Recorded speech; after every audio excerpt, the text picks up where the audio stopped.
Hey guys, welcome back to Cyber Revolution. और आज हम लोग बात करने वाले हैं एक बहुत ही इंपॉर्टेंट टॉपिक के ऊपर।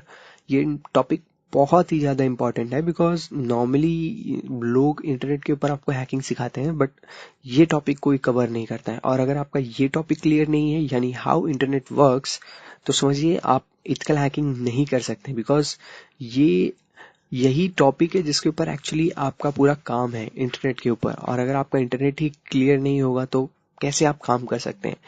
इस टॉपिक को क्लियर होने के बाद एक्चुअली मेरा वल्नरेबिलिटीज को देखने का नजरिया बहुत क्लियर हुआ था, बट मैंने इसे कवर नहीं किया था। I am so sorry guys, but अब समय आ चुका है इसे कवर करने का। तो चलिए स्टार्ट करते हैं आज की वीडियो को। तो गाइज, इंटरनेट एक्चुअली कैसे काम करता है। इंटरनेट बहुत सिंपल भाषा में बोलूँ तो एक आसान तरीके से काम करता है। वो होता है क्लाइंट और सर्वर की टेक्नोलॉजी से, यानी क्लाइंट सर्वर कम्युनिकेशन के ऊपर इंटरनेट काम करता है। ठीक है, तो चलिए स्टार्ट करते हैं सबसे आसान तरीके से। मान लीजिए आपका एक ब्राउजर है। आपका ब्राउजर किसके ऊपर रिलाई करता है? इंटरनेट के ऊपर। अब ये इंटरनेट है क्या? इंटरनेट एक बहुत सारे कंप्यूटर्स का नेटवर्क है, यानी जाल है, जिसके अंदर बहुत सारे कंप्यूटर्स आपस में बात करते हैं, एक दूसरे को मैसेज भेजते हैं। इन टेक्निकल टर्म हम इन मैसेजेस को बुलाते हैं पैकेट्स।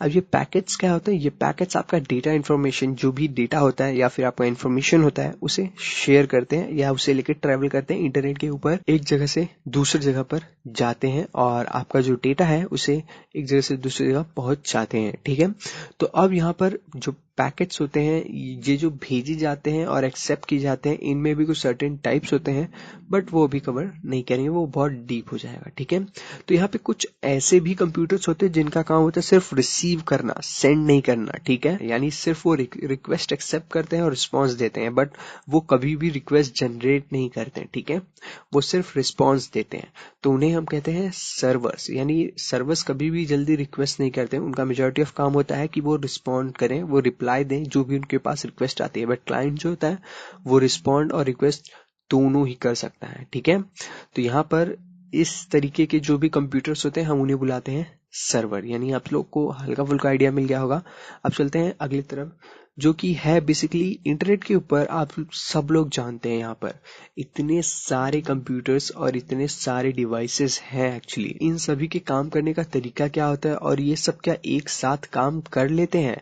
तो चलिए हम इसके बारे में समझते हैं। तो सबसे पहले मैं बताता हूँ, जो कंप्यूटर्स होते हैं आपके खुद के, ये सब एक साथ कैसे काम करेंगे और इंटरनेट पे सारे सर्वर्स और क्लाइंट्स कैसे बिहेव करेंगे, इसे मैनेज करता है रिक्वेस्ट फॉर कमेंट डॉक्यूमेंट। ये रिक्वेस्ट फॉर कमेंट कुछ ऐसा ही है जैसा आपका HTTP है, यानी हाइपर टेक्स्ट ट्रांसफर प्रोटोकॉल। ये डिफाइन करता है कि कैसे आपका ब्राउजर इंटरनेट के ऊपर आपकी IP के साथ एक दूसरे के साथ कम्युनिकेट करेंगे। तो यानी जो IP यानी इंटरनेट प्रोटोकॉल होता है, इसको यूज करके कैसे आपका जो ब्राउजर है वो एक दूसरे के साथ, या बोलूँ तो मैं आपके सर्वर के साथ कैसे कम्युनिकेट करेगा और कैसे बात करेगा। तो ये जो तरीका होता है ये आपका HTTP डिफाइन करता है। ठीक है, तो उसी तरीके से जो RFC होता है, यानी रिक्वेस्ट फॉर कमेंट होता है, ये डिफाइन करता है इंटरनेट के ऊपर कैसे पूरे कंप्यूटर्स, जो भी इंटरनेट के ऊपर सर्वर है और जो भी इंटरनेट के ऊपर क्लाइंट है, वो कैसे एक दूसरे के साथ कम्युनिकेट करेंगे और बिहेव करेंगे। ये एक स्टैंडर्ड होता है। ठीक है, RFC एक स्टैंडर्ड है। तो अब चलते हैं अगली तरफ से कि क्या होता है जब हम लोग किसी वेबसाइट को विजिट करते हैं एग्जैक्टली। तो यहाँ पे आई होप ये सारी छोटी मोटी चीज आपको समझ में आ गई होंगी। अब बात करते हैं कि जब मान लीजिए एक वेबसाइट है जिसका नाम है साइबर रेवोल्यूशन। अब साइबर रेवोल्यूशन नाम की जो वेबसाइट है ये इंटरनेट के ऊपर है, और आपने सबसे पहले अपने ब्राउजर के अंदर टाइप किया साइबर रेवोल्यूशन और सर्च किया। जब आप साइबर रेवोल्यूशन सर्च करते हैं तो यहाँ पे सबसे पहला जो रूल होता है RFC का, वो डोमेन के ऊपर अप्लाई होता है। जो साइबर रेवोल्यूशन है वो एक डोमेन है, यानी कि मेरी वेबसाइट का एक नाम है। अब डोमेन जो होता है उसके ऊपर RFC का एक रूल है, जो कि है कि कोई भी वेबसाइट का जो डोमेन होता है वो अल्फा न्यूमेरिक होगा और ज्यादा से ज्यादा उसके अंदर अंडरस्कोर यूज किया जा सकता है, यानी अल्फा न्यूमेरिक एंड अंडरस्कोर किसी भी डोमेन के अंदर यूज होना चाहिए। एक्सेप्ट कुछ ऐसी वेबसाइट्स भी होती हैं जो इस स्कोप के बियॉन्ड होती हैं, यानी इस स्कोप के बाहर होती हैं। ठीक है, उनको छोड़ के मेजॉरिटी ऑफ साइट आप जो भी इंटरनेट के ऊपर देखेंगे वो अल्फा न्यूमेरिक और अंडरस्कोर के साथ में आती है। इससे ज्यादा कोई भी वेबसाइट नहीं मिलेगी आपको। आपको कभी भी किसी वेबसाइट के नेम में @ बैकवर्ड स्लैश या फिर आप हैशटैग, ठीक है, आपको स्टार यूज होते हुए नहीं दिखेगा, क्यों? क्योंकि ये अलाउड नहीं है, ये RFC का रूल होता है, ठीक है। इसी कारण से दुनिया की कोई भी वेबसाइट होती है वो या तो अल्फा न्यूमेरिक होती है या फिर उसके अंदर एक अंडरस्कोर होता है। तो यहाँ पर आपका जो डोमेन होता है वो रजिस्टर होता है एक जगह पे, जहाँ पे आपके पूरी दुनिया भर के सर्वर्स की इंफॉर्मेशन होती है, यानी डोमेन नेम्स की इंफॉर्मेशन होती है। तो अब क्या होता है, जैसे ही आपने अपने ब्राउजर के अंदर टाइप किया, साइबर रेवोल्यूशन आपका जो ब्राउजर है एक्चुअली वो जाता है DNS के पास, यानी डोमेन नेम सर्वर्स के पास। अब ये डोमेन नेम सर्वर्स के पास क्या लेके जाता है, आपकी IP। तो IPs के बारे में थोड़ा सा बात कर लेते हैं। IPs दो टाइप के होते हैं, यानी इंटरनेट प्रोटोकॉल दो टाइप का है, एक पुराना और एक नया। जो पुराना था वो था IPv4। IPv4 जो था एक्चुअली ये थोड़ा सा पुराना था, और इसका पुराना होने का रीजन क्या था, इसको बदलना क्यों पड़ा, इसके स्ट्रक्चर को, एक्चुअली इसका स्ट्रक्चर के अंदर क्या रीजन था कि इसके अंदर जो रेंज था वो था 0 से 255 के बीच में। यानी एक IPv4 नेटवर्क के अंदर 255 जो IPs थी वो बन सकती थी। अब उसके बाद अगर ओवर द इंटरनेट बात करें, के अंदर आप लोग एक लिमिटेड अमाउंट में IPs बना सकते थे, यानी कि एट द एंड कहीं ना कभी जाके IPv4 खत्म हो जाता। आप सभी लोग जानते हैं इंटरनेट के ऊपर लोगों की संख्या बढ़ रही है, यानी कि लोग दिन ब दिन इंटरनेट से जुड़ते जा रहे हैं, और जितने लोग इंटरनेट से जुड़ेंगे उतनी ज्यादा IP की जरूरत पड़ेगी। तो हमें ऐसा नहीं चाहिए कि एक दिन जाके IPv4 खत्म हो जाए और फिर हम सोचे कि अब क्या करें, अब तो कुछ नया बनाना पड़ेगा। इसलिए रिसर्चर्स ने इसको अपग्रेड किया और बनाया IPv6, जिसके अंदर अब आप लोग अनलिमिटेड IPs बना सकते हो। बेसिकली ये जो स्ट्रक्चर है ये काफी अच्छा है, जिसके अंदर जो IPv4 की काफी कमियां थी उसे पूरा किया गया है। तो अभी भी हालांकि इंटरनेट के ऊपर ज्यादातर वेबसाइट्स जो होती है वो IPv4 के ऊपर होती है। IPv4 में जो आपका IP एड्रेस होता है वो बहुत सिंपल तरीके से होता है, जस्ट लाइक आप लोग जानते हो 255.244.117.198, कुछ इस तरीके से आपका IP एड्रेस हो सकता है। और जो आपका IPv6 का IP एड्रेस होता है वो कुछ इस तरीके से होता है, जो कि बहुत ही बड़ा होता है एक्चुअली, जिसे हम नॉर्मली बोल भी नहीं पाएंगे, बट हाँ ये बहुत ही ज्यादा यूजफुल होता है और इसने बहुत सारी प्रॉब्लम्स हमारी सॉल्व की। तो अब यहाँ पे होता क्या है, आपका जो ब्राउजर होता है वो जाता है DNS के पास। अब DNS की बात करें तो DNS एक तरीके से एक रजिस्ट्री की होती है जो इंटरनेट के ऊपर सारे डोमेन नेम्स की डिटेल्स को सेव करके रखता है। अब इसका काम है कि इंटरनेट पे जितनी वेबसाइट्स हैं उन सभी का डोमेन नेम, उसके बगल में उसकी IP एड्रेस लिख के रखना। अब क्या है, IP एड्रेस आपके एक्चुअल सर्वर की लोकेशन है, डोमेन नेम उसका नाम है, और जो IP एड्रेस है वो उसकी एक्चुअल लोकेशन है।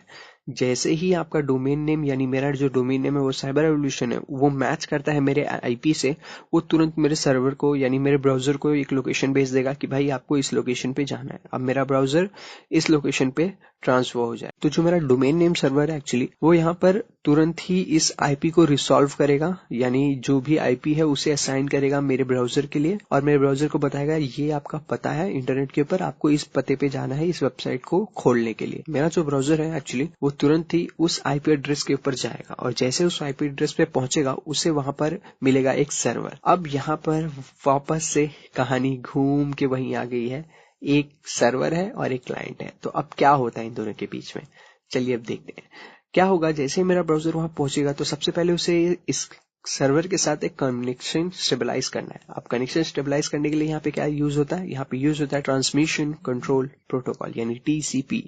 TCP बेसिकली स्टेबलाइज होता है ब्राउजर्स का पोर्ट 80 के ऊपर। अब ये पोर्ट्स क्या होते हैं, दो पोर्ट एक तरीके से आप लोग समझ सकते हो दरवाजा होता है। अगर आपको इधर से उधर कुछ भी भेजना है तो आप किसी भी चीज को दरवाजे से ही भेजते हो। सेम उसी तरीके से हर सर्वर और हर क्लाइंट के पास एक पोर्ट होता है, यानी वो पोर्ट एक स्पेसिफिक पोर्ट होता है। यानी मान लीजिए किसी घर के अंदर में 3 दरवाजे हैं, तो आप किसी को भी बता सकते हो डोर नंबर 1 से ये सामान अंदर भेज देना, डोर नंबर 2 से ये सामान अंदर भेज देना। वैसे ही जो सर्वर होते हैं उसके अंदर मल्टीपल पोर्ट्स होते हैं, यानी ऑलमोस्ट अराउंड नॉर्मली अगर बोलूं तो 65,000 पोर्ट्स होते हैं। अब 65,000 पोर्ट्स में से आपको कौन से पोर्ट पे अंदर आना है ये डिफाइन करेगा सर्वर। तो नॉर्मली जो आपका ब्राउजर होता है, जो आपके ब्राउजर्स होते हैं वो पोर्ट 80 के ऊपर काम करते हैं, ठीक है। पोर्ट 80 के ऊपर आपके ब्राउजर्स काम करते हैं। तो जैसे ही आपका जो ब्राउजर है वो पहुंचेगा सर्वर के पास, वो पोर्ट नंबर 80 के ऊपर TCP कनेक्शन स्टेबलाइज करने के लिए एक रिक्वेस्ट डालेगा आपके सर्वर को। अब यहाँ पे जो आपका सर्वर है वो एक्चुअली उसे वेरीफाई करेगा, बिकॉज क्या होता है TCP बहुत ही ज़्यादा स्टेबल और बहुत ही ज़्यादा यूजफुल आप लोग बोल सकते हो कम्युनिकेशन वे होता है, और एक तरीके से बहुत ही अच्छे तरीके से आपका सेशन स्टेबलाइज करता है बिकॉज ऑफ 3-वे हैंडशेक। मैंने इसे बहुत पहले एक्सप्लेन किया था, इसलिए मैं टीसीपी के डीप में नहीं जा रहा हूँ बिकॉज टीसीपी हमने बहुत अच्छे तरीके से कवर किया है। ठीक है, तो ऊपर आपको में इसका वीडियो भी मिल जाएगा, तो आप लोग उसे देख सकते हो। बट यहाँ पे आप लोग जानते हो टीसीपी प्रॉपर ढंग से कनेक्शन स्टेबलाइज करेगा, और एक बार जब आपका क्लाइंट और सर्वर एक साथ कनेक्शन स्टेबलाइज कर लेते हैं, यहाँ पर दोनों की तरफ से एग्रीमेंट हो जाता है, तो यहाँ पर कनेक्शन स्टेबलाइज होता है। अब कनेक्शन स्टेबलाइज 2 पोर्ट्स पे होता है यूजुअली, पोर्ट 80 और पोर्ट 443 यानी HTTPS यानी सिक्योर। HTTPS में क्या होता है? HTTPS में एक्चुअली इनक्रिप्टेड होता है। ठीक है, इनक्रिप्शन टेक्नोलॉजी का यूज किया जाता है, टनलिंग का यूज किया जाता है, जिसके जरिए आपका जो कम्युनिकेशन है वो पूरे तरीके से एक इनक्रिप्टेड मैनर में होगा, जिससे आपका कोई भी डेटा बोल सकते हो स्पूफ नहीं कर सकता, या आपके डेटा के बीच में कोई MITM नहीं कर सकता, यानी man in the middle attack. ठीक है, तो ये चीजें नहीं होती। जब कनेक्शन स्टेबलाइज होता है तब क्या होता है? तो कनेक्शन स्टेबलाइज होने के बाद होता है HTTP रिक्वेस्ट। अब ये HTTP रिक्वेस्ट होती क्या है, तो मैं आपको बताता हूँ। HTTP रिक्वेस्ट कुछ इस तरीके से दिखाई देती है, जिसके अंदर सबसे ऊपर होता है गेट, और फिर गेट ये HTTP रिक्वेस्ट का मेथड होता है। मेथड्स बहुत टाइप के होते हैं। ठीक है, तो यहाँ पर ये जो गेट है ये उन सभी मेथड्स में से एक मेथड है। ठीक है, मेथड्स के बारे में हम लोग बाद में कभी कवर करेंगे प्रॉपर ढंग से, बिकॉज ये बहुत इंपॉर्टेंट होता है। उसके बाद होता है HTTP और उसका वर्जन। ठीक है, उसके बाद जो सेकंड होता है वो होता है होस्ट, यानी किस होस्ट के ऊपर हम लोग ये जाना चाहते हैं। उसके बाद यहाँ पे आता है कनेक्शन, तो हमें इसे रखना है कीप अलाइव, और हमें कैसे चीजें मतलब ये कनेक्शन हमें क्यों यूज करना है, तो हम लोग बताते हैं भाई इस कनेक्शन को आप लोग लाइव रखिएगा, हम इसे अभी बंद नहीं करना चाहते। उसके बाद हम लोग जो चीजें एक्सेप्ट करते हैं, यानी किस फॉर्मेट के डेटा और क्या क्या चीजें हमें चाहिए होता है, तो जस्ट लाइक हमें एप्लीकेशन HTML JSON या फिर जिस भी टाइप की डेटा चाहिए होता है हम उसे डिफाइन करते हैं। और वाइल्ड कार्ड के लिए यहाँ पे आप लोग बोल सकते हो #/ का यूज किया गया होता है। ठीक है, और फाइनली जो होता है वो हमारा होता है यहाँ पर हमारे यूजर एजेंट की डिटेल्स। और ये जो यूजर एजेंट डिटेल्स होती हैं ये हमारे बेसिकली ब्राउजर की डिटेल्स होती हैं, जिसके अंदर हमारे ब्राउजर की पूरी इंफॉर्मेशन होती है। तो यहाँ पर बहुत सारी डिटेल हो गए। अब यहाँ पे इसके रिस्पांस भी आएंगे, तो इसका जो रिस्पांस आता है वो कुछ इस तरीके से आता है। वो होता है HTTP, यानी आपको जो सर्वर रिस्पांस भेजेगा वो भी सेम HTTP वर्जन से भेजेगा, बिकॉज HTTP वर्जन ग्लोबली होता है। ऐसा बहुत रेयरली ही देखा जाएगा कि आपने किसी और वर्जन में रिक्वेस्ट भेजा और आपको किसी और वर्जन में रिस्पॉन्स आ रहा है HTTP के। ऐसा नहीं होता नॉर्मली। इंटरनेट के ऊपर सारी वेबसाइट्स ऑलमोस्ट सेम वर्जन पे ही काम करते हैं HTTP के। ठीक है, तो यहाँ पे सबसे पहले आपको उसका वर्जन दिखाएगा, उसके बाद एक आएगा स्टेटस कोड। अब ये स्टेटस कोड क्या होता है? स्टेटस कोड बेसिकली एक स्टैंडर्ड होते हैं जिससे बताया जाता है कि आपका जो वेब पेज है शॉर्ट में आपकी रिक्वेस्ट एक्सेप्ट हुई है, ड्रॉप हुई है, रीडायरेक्ट हुई है, या सर्वर से कोई एरर है, या आपने जो पेज छोड़ा है उसमें कोई दिक्कत है। तो ये जो स्टेटस कोड होते हैं ये शॉर्ट फॉर्म होते हैं आपके एरर्स को इंडिकेट करने के, एरर और सक्सेस को इंडिकेट करने के। ठीक है, तो यहाँ पे जो 200 यानी 202 से जितने भी एरर कोड स्टार्ट होते हैं ये बेसिकली ये बताते हैं कि आपका जो रिक्वेस्ट है वो सक्सेसफुल हुई है। फिर यहाँ पे अगर 3 से जितने भी स्टेटस कोड होते हैं वो सब इंडिकेट करते हैं कि आपका पेज रीडायरेक्ट हुआ है, और 4 से जितने भी आपके स्टेटस कोड होते हैं वो सब इंडिकेट करते हैं कि जो भी पेज आप रिक्वेस्ट कर रहे हैं या जो भी पेज को आप एक्सेस करना चाहते हैं वो या तो यहाँ पे अवेलेबल नहीं है, या तो उसके अंदर कोई इशू है, या वो अभी यहाँ पर ओपन नहीं हो पा रहा है। ठीक है, और जो 5 से जितने भी आपके स्टेटस कोड होते हैं वो होते हैं एक्चुअली बेस्ड ऑन सर्वर, यानी आपके सर्वर एंड से कोई प्रॉब्लम हो रही है, सर्वर रिस्पॉन्स नहीं कर पा रहा है, सर्वर को ये फाइल नहीं मिल रही है, या फिर सर्वर का कनेक्शन आपसे हो नहीं पा रहा है। ठीक है, तो यहाँ पे जो हमें रिस्पांस मिला है वो है 200, यानी 200 का मतलब होता है 200 ओके, मतलब यहाँ पर हमारा जो रिक्वेस्ट है वो उन्हें रिसीव हुआ और वो रिस्पांस भी हमें सक्सेसफुली भेज रहे हैं। ठीक है, तो यहाँ पे जो हमें रिस्पांस आ रहा है वो है, यहाँ पर देख सकते हैं आप लोग, ये पूरा HTML। अब HTML बेसिकली क्या होता है? एक मॉकअप लैंग्वेज होती है HTML। और यहाँ पर अगर मैं बहुत आसान तरीके से बोलूं, आपका जो वेबसाइट है इंटरनेट के ऊपर ऐसे ही काम करता है। अब सबसे इम्पोर्टेंट चीज ये भी आपको जानना जरूरी है, जब आपकी वेबसाइट के ऊपर जो रिस्पॉन्स है वो रिसीव होता है उसके बाद चीजें कैसे काम करती हैं। तो एक और चीज याद रखिए, ये जो स्टेटस कोड्स हैं इन्हें भी डिफाइन किया है एक्चुअली आरएफसी ने ही इन सारे स्टेटस कोड को बनाया है और डिफाइन करवाया है, बिकॉज ऐसे बहुत सारी प्रॉब्लम्स हो रही थी जो मतलब इंडिकेशन में इशू हो रहे थे। तो अब यहाँ पे आप लोगों ने इस सारी चीजों को कर लिया। अब उसके बाद आपका जो वेबसाइट है वो कैसे लोड होता है आपके ब्राउजर के अंदर, वो भी अब एक बार आपके पास जब सारी फाइल्स आ जाती हैं तो उसके बाद आपका ब्राउजर उन्हें कैसे रेंडर करता है इसे भी समझ लेते हैं। तो बेसिकली क्या होता है, जब आपके ब्राउजर के पास सारी फाइल्स आती है सबसे पहले वो रेंडर करता है HTML को, क्योंकि HTML एक स्ट्रक्चर होता है, HTML एक बेस होता है। HTML या PHP जो भी हो उसे सबसे पहले रेंडर करेगा, उसके बाद वो वहां पे रेंडर करता है CSS को, यानी उसके ऊपर जो भी आप लोग बोल सकते हो डेकोरेशन, या फिर आप बोल सकते हो आपके वेबसाइट का लुक एंड फील। अब वो उसे पूरी तरीके से लोड करेगा। उसके बाद वो वहां पे लोड करता है जावास्क्रिप्ट और बाकी सारी चीजों को। जावास्क्रिप्ट को क्यों लोड करता है बाद में, और CSS को भी लास्ट में क्यों लोड करता है कभी कभी, क्योंकि कई बार ऐसा होता है जो CSS और जावास्क्रिप्ट होते हैं वो जो उनका जो सोर्स होता है वो आउटसाइड होते हैं, यानी वो थर्ड पार्टी के जो रेंडर होते हैं। तो कई बार क्या होता है, कुछ ऐसी वेबसाइट्स होती है जो ऑफलाइन हो जाती हैं, या कई बार कुछ ऐसी रिक्वेस्ट होती है जो ड्रॉप हो जाती है, जिस कारण से फिर आपका वेबसाइट ही पूरे तरीके से लोड नहीं हुआ। इसलिए वो पहले बेस लाइन यानी बेस स्ट्रक्चर को लोड कर लेते हैं, पहले पूरी वेबसाइट रेंडर हो जाए, उसके बाद जो कोड्स हैं वो धीरे धीरे रेंडर करे, जिससे कि अगर कोई चीज रेंडर नहीं होती तो ऐसा ना हो कि पूरा वेबसाइट ही ना लोड हो, वेबसाइट पूरी तरीके से आपके यूजर को दिखना चालू हो जाए। उसके बाद जो भी कोड्स हैं, एक्स्ट्रा कोड्स हैं, जो भी स्क्रिप्ट्स हैं वो एग्जीक्यूट होती हैं।